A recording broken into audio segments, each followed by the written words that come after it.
GTA 5 வந்து government laptop and low and spec உள்ள பிசிலலாம் download பண்ணலான்னு முன்னாடி ஒரு ஷார்ட்ஸ் போட்டிருந்தோம்.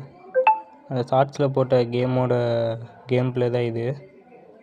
எவ்வளோ ஸ்மூத்தாக ப்ளே ஆகுதுன்னு பாருங்கள். இது என்னோடய கவர்மெண்ட் லேப்டாப் தான். இது அம்மா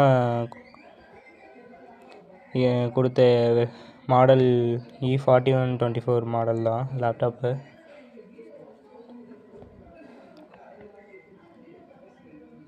இந்த கேமோட லிங்க் வந்து சேனல் பயோ டெலிகிராம் சேனலில் வந்து ஜாயின்ட் ஆகிட்டிங்கன்னா அதில் GTA 5 லிங்க்குன்னு இருக்கும். அதை தொட்டு நீங்கள் டவுன்லோட் பண்ணிக்கலாம். இந்த கேம் சைஸ் வந்து 10 GB தான் வரும்.